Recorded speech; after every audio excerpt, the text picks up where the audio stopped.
Hello, ಎಲ್ರಿಗೂ ನಮಸ್ಕಾರ. ಇವತ್ತು ನಾನು ಒಂದು ಸಿಂಪಲ್ ಆಗಿರೋಂತಹ ಬ್ಲೌಸ್ ಡಿಸೈನ್ ಯಾರು ಬೇಕಾದರೂ ಮಾಡ್ಕೊಬೋದು. ನೆಕ್ಕಿನ ಅಗಲ ಬಂದು 2.25 ತೆಗೆದುಕೊತಾ ಇದ್ದೀನಿ. ಡೀಪ್ ಬಂದು 9.5 ಇಂಚನ್ನು ಇಟ್ಕೊಂಡಿದ್ದೀನಿ. ಕೆಳಗಡೆ ಅಗಲ ಬಂದು 3.5 ಇಂಚನ್ನು ತೆಗೆದುಕೊಂಡಿದ್ದೀನಿ. ಅದನ್ನು ಯು ಶೇಪ್ ಮಾಡಬೇಡಿ, ವಿ ಶೇಪ್ ಥರ ಇರೋ ಥರ ನೋಡ್ಕೊಳ್ಳಿ. ಪಕ್ಕಕ್ಕೆ ಇನ್ನೊಂದು ಸ್ವಲ್ಪ ಜಾಸ್ತಿ ನೀವು ಇದು ಮಾಡ್ಕೊಬೇಕಾಗುತ್ತೆ. ಏನು 1 ಇಂಚ್ ಬಿಟ್ಕೊಂಡು ನೀಟಾಗಿ ಕಟ್ ಮಾಡ್ಕೊಳ್ಳಿ. ನಾವು ಪೇಸ್ಟಿಂಗ್ ಮಾಡ್ಕೊಬೇಕಲ್ಲ, ಅದಕ್ಕೋಸ್ಕರ ಇದನ್ನು ಬಟ್ಟೆಗೆ ಪೇಸ್ಟಿಂಗ್ ಮಾಡ್ಕೊಳ್ಳೋಣ. ಈಗ ತುಂಬಾ ಡಿಸೈನ್ ತುಂಬ ಚೆನ್ನಾಗಿರುತ್ತೆ ನೋಡೋದಕ್ಕೂ ಕೂಡ, ಮತ್ತು ಎಲ್ಲರಿಗೂ ಕೂಡ ಇಷ್ಟ ಕೂಡ ಆಗುತ್ತೆ. ನೋಡಿ, ಈ ಥರ ಪೇಸ್ಟಿಂಗನ್ನು ಮಾಡ್ಕೊಳ್ಳಿ ಬಟ್ಟೆಗೆ.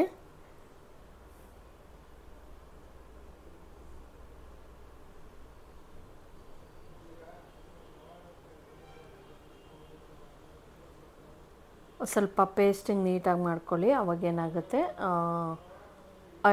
ಪೇಸ್ಟಿಂಗ್ ಚೆನ್ನಾಗಾಗುತ್ತೆ. ಈಗ ನೋಡಿ, ಇದನ್ನು ಕ್ಲೀನಾಗಿ ಕಟ್ ಮಾಡ್ಕೊಂಬಿಡಿ. ಕಟ್ ಮಾಡಿಕೊಂಡು ಒಂದು 1/2 ಇಂಚಷ್ಟು, 3/4 ಇಂಚಷ್ಟು ಬಿಟ್ಕೊಂಡು ನೀಟಾಗಿ ಹೊಲ್ಕೊಂಬಿಡಿ. ಈಗ ಇದನ್ನು ಮಧ್ಯಕ್ಕೆ ಕಟ್ ಮಾಡ್ಕೊತಾ ಇದ್ದೀನಿ. ಈ ರೀತಿ ಫೋಲ್ಡ್ ಮಾಡಿಕೊಂಡು ಒಂದು ಸಲ ನೀಟಾಗಿ ಈ ರೀತಿ ಮಾಡ್ಕೊಳ್ಳಿ.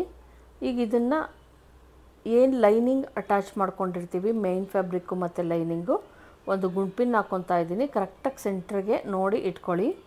ಎಡ್ಜಿಗೆ ಸ್ಟಿಚ್ ಹಾಕ್ಕೊಂಬಂದ್ಬಿಡಬೇಕು. ನೀಟಾಗಿ ಸ್ಟಿಚ್ ಹಾಕ್ಕೊಳ್ಳಿ.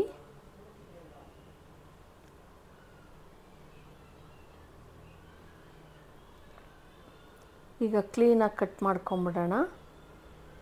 ಅಕಸ್ಮಾತ್ ನೀವೇನಾದರೂ ಸ್ಟಿಚ್ ಮಾಡಬೇಕಾದ್ರೆ ಸ್ವಲ್ಪ ಆ ಕಡೆ ಈ ಕಡೆ ಹೋಗಿತ್ತು ಅಂತ ಅಂದರೆ ನೀವೇನು ಮಾಡಿ, ಮತ್ತೆ ಇನ್ನೊಂದು ಸಲ ಸ್ಟಿಚ್ಚನ್ನು ಹಾಕ್ಕೊಳ್ಳಿ.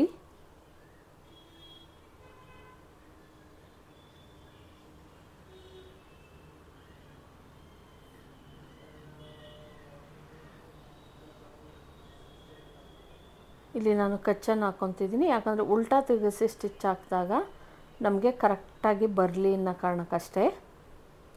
ನೋಡಿ, ಇಲ್ಲೊಂದು ಸ್ವಲ್ಪ ನಂದು ನೀಟಾಗಿ ಸ್ಟಿಚ್ ಬಂದಿರಲಿಲ್ಲ, ಹಂಗಾಗಿ ಸ್ಟಿಚ್ ಹಾಕ್ಕೊಂಡು ಉಲ್ಟಾ ತಿರುಗಿಸಿ ಸ್ಟಿಚ್ ಹಾಕ್ಕೊಂಡೆ.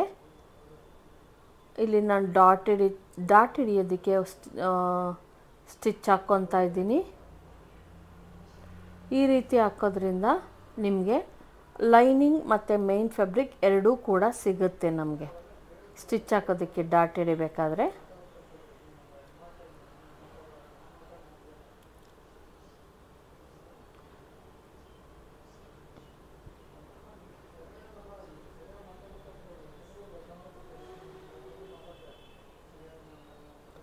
ಡಾಟ್ ಆದಮೇಲೆ ನಾವಿಲ್ಲಿ ಡಿಸೈನ್ ಮಾಡೋದಕ್ಕೆ ಮತ್ತೆ ನಾವು ಕ್ಯಾನ್ವಾಸನ್ನು ಕಟ್ ಮಾಡ್ಕೊಬೇಕಾಗತ್ತೆ. ನೋಡಿ, ಇಲ್ಲಿ ನಾನು ವಿ ಶೇಪ್ ಥರ ಬರೋ ಥರ, ಯು ಶೇಪ್ ಇಲ್ಲ, ವಿ ಶೇಪ್ ಥರ ಕಟ್ ಮಾಡ್ಕೊಂಡಿದ್ದೀನಿ. ಮತ್ತು ಲೆಂತ್ ಬ್ಲೌಸ್ ಎಷ್ಟು ಉದ್ದದ ಇರುತ್ತೋ ಅಷ್ಟು ಉದ್ದದ ಕ್ಯಾನ್ವಾಸ್ ಪೇಪರನ್ನು ತೊಗೊಬೇಕಾಗತ್ತೆ. ಇಲ್ಲಿ ನಾನು ಏನು ಕಟ್ಟಿಂಗ್ ಮಾಡಿರ್ತೀನಿ ಸ್ಟಿಚಿಂಗ್, ಅಲ್ಲಿಗೆ ಪೆನ್ ತೆಗೆದುಕೊಂಡು, ಪೆನ್ನಿನ ಸಹಾಯ ತೆಗೆದುಕೊಂಡು ನೀವೇನು ಮಾಡಿ ಈ ಥರ ಮಾರ್ಕ್ ಹಾಕ್ಕೊಂಬಿಡಿ.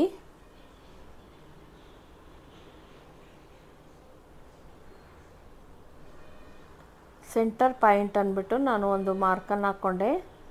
ನೀಟಾಗಿ ನಾವು ನೋಡ್ಕೊಂಡು ಹಾಕ್ಕೊಳ್ಳಿ. ಅಕಸ್ಮಾತ್ ಇನ್ನೊಂದು ಸಲ ಚೆಕ್ ಮಾಡೋಣ, ಯಾಕಂದರೆ ಕರೆಕ್ಟಾಗಿರಬೇಕು. ಇಲ್ಲಾಂದರೆ ಆ ಕಡೆ ಈ ಕಡೆ ಆದರೆ ಫುಲ್ ಫಿನಿಶಿಂಗ್ ಮಾಡಬೇಕಾದ್ರೆ ಕಷ್ಟ ಆಗುತ್ತೆ.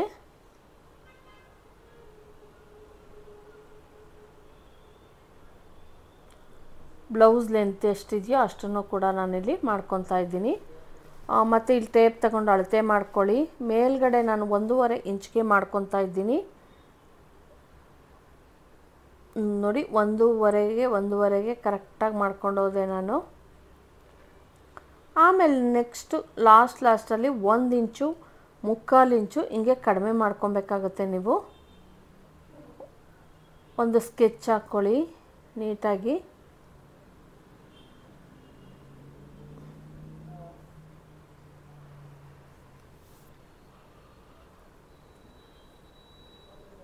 ಫಸ್ಟ್ ಕರೆಕ್ಟಾಗಿ ಬಂದಿಲ್ಲ ಅಂದರೆ ಮತ್ತೆ ಇನ್ನೊಂದು ಸಲ ಕರೆಕ್ಟಾಗಿ ಹಾಕ್ಕೊಳ್ಳಿ. ಇದನ್ನು ಕಟ್ ಮಾಡ್ಕೊಬೇಕಾಗುತ್ತೆ. ಇದನ್ನು ನಾವು ಮೇಲೆ ಅಟ್ಯಾಚ್ ಮಾಡ್ತೀವಿ, ಇನ್ನು ಮಾಡಲ್ಲ, ಒಳಗಡೆಗೆ ಇನ್ನು ಮಾಡಲ್ಲ. ಮೇಲ್ಗಡೆ ನಾವು ಈ ಬಟ್ಟೆ ಏನು ಪ್ಯಾಚ್ ವರ್ಕ್ ಮಾಡ್ತೀರಾ ಇದಕ್ಕೆ ನಾವೇನು ಮಾಡಬೇಕಾಗತ್ತೆ, ಮೇಯ್ನ್ ಸೀರೆಯ ಬಟ್ಟೆಯನ್ನು ತೆಗೆದುಕೊಂಡಿದ್ದೀನಿ ನಾನಿಲ್ಲಿ. ಸೀರೆಯಲ್ಲಿ ಜಾಸ್ತಿ ಹರ್ಕೊಂಡಿಲ್ಲ, ಅಷ್ಟಾಗಲ ಹರ್ಕೊಂಡಿಲ್ಲ. ಹಂಗಾಗಿ ನಾನಿಲ್ಲಿ ಏನು ಮಾಡ್ತಾಯಿದ್ದೀನಿ, ಸ್ವಲ್ಪ ಪ್ಯಾಚನ್ನು ಮಾಡ್ಕೊತೀನಿ ಇಲ್ಲಿ.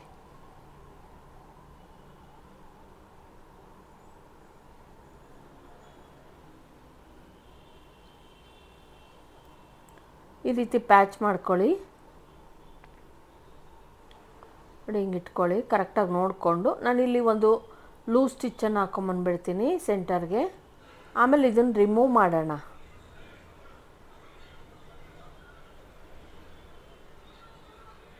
ಯಾಕಂದರೆ ಕರ್ವ್ ಇರೋದ್ರಿಂದ ಆ ಕಡೆ ಈ ಕಡೆ ಹೋಗೋ ಚಾನ್ಸಸ್ ಇರುತ್ತೆ. ಹಂಗಾಗಿ ನಾವು ಇದನ್ನು ಪೇಸ್ಟಿಂಗ್ ಮಾಡ್ಕೊಳ್ಳೋಣ.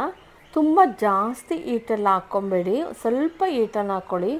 ಜಾಸ್ತಿ ಈಟಾದರೆ ಹಂಗೆ ಶ್ರಿಂಕ್ ಆಗುತ್ತೆ, ಏನೋ ಮೇಯ್ನ್ ಬಟ್ಟೆ ಶ್ರಿಂಕ್ ಆಗುತ್ತೆ. ಹಂಗಾಗಿ ನಿಮ್ಗೆ ಹಂಗೆ ಭಯ ಆಯಿತು ಅಂದರೆ ಎರಡೂ ಸೈಡು ಸ್ಟಿಚ್ ಹಾಕ್ಕೊಳ್ಳಿ.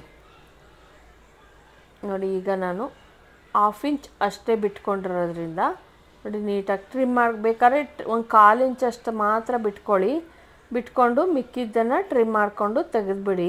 ಯಾಕಂದರೆ ನಾವು ಥ್ರೆಡ್ ಪೈಪಿಂಗ್ ಕೊಡಬೇಕಾದ್ರೆ ಮಿನಿಮಮ್ 1/4 ಇಂಚ್ಗಿಂತ ಜಾಸ್ತಿ ಕೊಡ್ತೀವಿ, ಆವಾಗ ಪರ್ಫೆಕ್ಟಾಗಿ ನಮ್ಮದು ಬರುತ್ತೆ ಬ್ಲೌಸ್ ಫಿನಿಶಿಂಗ್.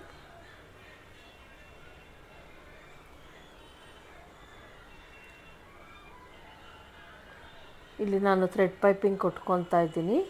ಎರಡೂ ಸೈಡು ಅಂದರೆ 2 ಲೇಯರು ಕೂಡ ಕುಟ್ಕೊಳ್ಳಿ. ಎರಡು ಸೈಡು ಗೋಲ್ಡ್ ಕಲರ್ ಕೊಡ್ತಾಯಿದ್ದೀನಿ.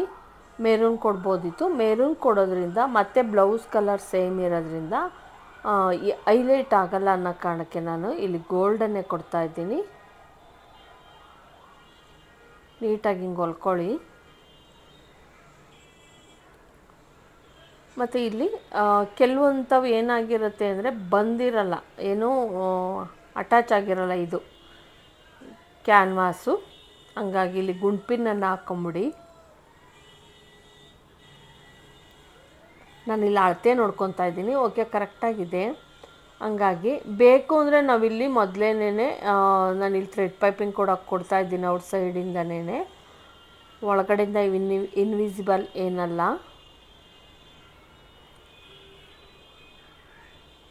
ಡೈರೆಕ್ಟಾಗಿ ಸ್ಟಿಚ್ ಮಾಡಿದೆ.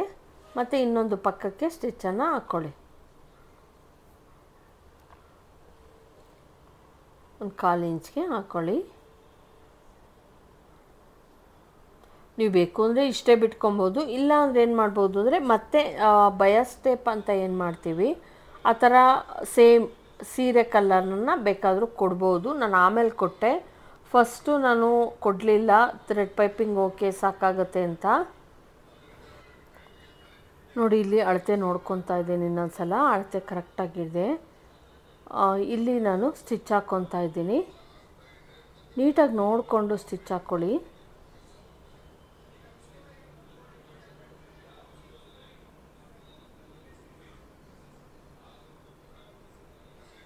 ಬಿಗಿನರ್ಸ್ ಕೂಡ ಇದನ್ನ ಆರಾಮಾಗಿ ಸ್ಟಿಚ್ ಮಾಡ್ಕೊಬೋದು, ತೊಂದರೆ ಇಲ್ಲ. ಎಷ್ಟು ಬೇಕೋ ಅಷ್ಟನ್ನು ಬಿಟ್ಕೊಂಡು ಅದನ್ನು ಫೋಲ್ಡ್ ಮಾಡಿ ಒಳಗಡೆಗೆ ಕೊಟ್ಟು ಸ್ಟಿಚ್ ಹಾಕ್ಕೊಂಬಿಡಿ. ಮತ್ತು ಹಾಕಿರೋ ಅಂತಹ ಗುಂಡ್ಪಿನ್ಗಳನ್ನು ರಿಮೂವ್ ಮಾಡಿ.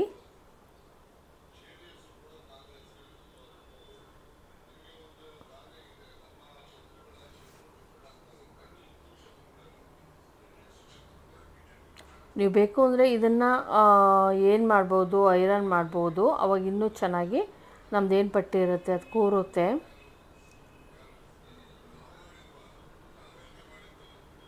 ನೋಡಿ ಇಲ್ಲಿ ನಾನು 3 ಬಟನ್ ಕೂಡ ಇಟ್ಟಿದ್ದೀನಿ. ಬಟನ್ ನಾರ್ಮಲ್ ಬಟನ್ನಿಂದನೇ ಮಾಡಿದ್ದೀನಿ. ನೋಡಿ ಇಲ್ಲಿಗೆ ನಾನು ಏನು ಹೇಳಿದೆ ಬಯಾಸ್ ಟೇಪ್ ಅಂತ, ಆ ಬಯಾಸ್ ಟೇಪನ್ನು ಕೊಡ್ತಾ ಇದ್ದೀನಿ. ಹಂಗೆ ಇದ್ದರೂ ಓಕೆ, ತೊಂದರೆ ಇಲ್ಲ, ಚೆನ್ನಾಗೇ ಕಾಣಿಸ್ತಾ ಇತ್ತು. ಸ್ವಲ್ಪ ಹೈಲೈಟ್ ಆಗಲಿ, ಆಮೇಲೆ ಬಟ್ಟೆ ಇದು ಮಿಕ್ಬಿಟ್ಟಿತ್ತು, ಸುಮ್ಮನೆ ವೇಸ್ಟ್ ಆಗುತ್ತೆ ಅನ್ನೋ ಕಾರಣಕ್ಕೆ ನಾನು ಕೊಡ್ತಾಯಿದ್ದೀನಿ. ನೀವು ಬೇಕು ಅಂದರೆ ಇದನ್ನು ಮುಂಚೆನೇ ಕೊಟ್ಕೊಂಬಿಡಿ. ಅಂದರೆ ಥ್ರೆಡ್ ಪೈಪಿಂಗ್ ಏನು ಕೊಡ್ತೀರಾ ಅದಕ್ಕಿಂತ ಮುಂಚೆ ಒಂದು 1/4 ಇಂಚ್ ಕೆಳಗಡೆ ಏನು ಮಾಡಿ 1/4 ಇಂಚಷ್ಟು ಅಗಲದ್ದು ಬಟ್ಟೆಯನ್ನು 1.5 ಇಂಚಷ್ಟು ನಾನಿಲ್ಲಿ ಕಟ್ ಮಾಡ್ಕೊಂಡಿದ್ದೀನಿ. ಬಯಾಸ್ ಟೇಪ್ ಮಾಡ್ಕೊಳೋದಕ್ಕೆ 1/4 ಇಂಚ್ ಬಿಟ್ಟು ಸ್ಟಿಚ್ ಹಾಕ್ಕೊಂಡ್ರೆ ನೀವು ಅರ್ಧ ಇಂಚಿಗೆ ನಮಗೆ ಬಯಾಸ್ ಟೇಪ್ ಅಂತ ಏನು ಮಾಡ್ಕೊತೀವಿ ಅದನ್ನು ರಿಮೂವ್ ಮಾಡ್ಕೊಬೋದು ಚೆನ್ನಾಗಿ. ನೋಡಿ ಇಲ್ಲ ಆಯಿತು. ಇದು ಇನ್ನೂ ಬೇಕಾದ್ರೆ ಇನ್ನೂ ಸಣ್ಣದು ಬೇಕಾದ್ರೂ ಮಾಡ್ಕೊಳ್ಳಿ, ಇಷ್ಟೇ ಬೇಕಾದರೂ ಮಾಡ್ಕೊಳ್ಳಿ, ತೊಂದರೆ ಇಲ್ಲ. ಇಲ್ಲಿ ಒಂದು ಸ್ಟಿಚ್ಚನ್ನು ರಿಮೂವ್ ಮಾಡ್ತೀನಿ, ತೊಂದರೆ ಇಲ್ಲ, ಮಾಡ್ಬೋದು ಆರಾಮಾಗಿ. ಮಾಡಿಬಿಟ್ಟು ಅಲ್ಲಿ ಒಳಗಡೆಗೆ ಒಂದು ಸ್ವಲ್ಪ ಬಟ್ಟೆಯನ್ನು ತಳ್ಳಿಬಿಟ್ಟು, ಅಂದರೆ ನಾವೀಗೇನು ಹೊಲ್ಕೊಂಡಿದ್ದೀವಿ ಬಯಾಸ್ ಟೇಪ್ ಮಾಡೋದಕ್ಕೆ ಲೇಸ್ ಥರ, ಅದನ್ನು ಒಳಗಡೆಗೆ ಪುಲ್ ಮಾಡಿ, ನಾನು ಇದನ್ನೇನು ಮಾಡಿದ್ದೀನಿ ಅಂದರೆ ಬಟನ್ಸ್ ಏನು ಕೊಟ್ಟಿದ್ದೀನಿ ಅದನ್ನು ಸ್ಟಿಚ್ ಮಾಡಿಬಿಟ್ಟಿದ್ದೀನಿ, ಆಲ್ರೆಡಿ ಸ್ಟಿಚ್ ಮಾಡ್ಕೊಂಡಿದ್ದೀನಿ. ಮತ್ತು ಅದು ಸೀರೆ ಕಲರ್ ಬ್ಲೌಸ್ ಕಲರಲ್ಲಿ ಕೊಟ್ಟಿದ್ದೀನಿ. ಎಲ್ಲೋ ಮೇಲೆ ಮೆರೂನ್ ತುಂಬ ಚೆನ್ನಾಗಿ ಕಾಣಿಸುತ್ತೆ. ಇದು ಅಷ್ಟೇ, ಲೇಸನ್ನು ನಿಧಾನ ಕೊಟ್ಕೊಂಬನ್ನಿ, ಇಲ್ಲಾಂದರೆ ಕರ್ವಲ್ಲಿ ರಿಂಕಲ್ಸ್ ಬರೋ ಚಾನ್ಸಸ್ ಇರುತ್ತೆ.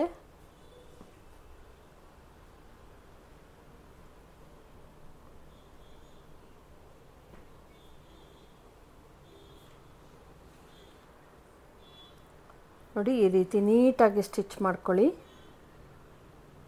ಈಗ ಮತ್ತೆ ಅದೇ ಸ್ಟಿಚ್ಚನ್ನು ಹಾಕ್ಕೊಂಬಂದ್ಬಿಡಿ ಎಡ್ಜಿಗೆ.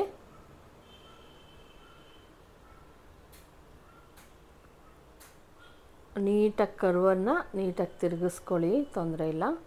ನೋಡಿ ಎಷ್ಟು ಚೆನ್ನಾಗಿ ಬಂತು ಡಿಸೈನ್ ಅಂತ. ಏನು ನಾವು ಈಗ ಸ್ಟಿಚ್ ಓಪನ್ ಮಾಡಿರ್ತೀವಿ ಅಲ್ಲಿ ಮತ್ತೆ ಸ್ಟಿಚ್ಚನ್ನು ಹಾಕ್ಕೊಳ್ಳಿ. ನೋಡಿ ತುಂಬ ಚೆನ್ನಾಗಿ ಬಂತು, ನೋಡೋದಕ್ಕೆ ತುಂಬ ಚೆನ್ನಾಗಿ ಕಾಣಿಸುತ್ತೆ. ನಾನು ಇದಕ್ಕೆ ಡೋರಿ ಕೂಡ ಹಾಕಿದ್ದೀನಿ, ಸಿಂಪಲ್ಲಾಗಿ ಚೆನ್ನಾಗಿದೆ.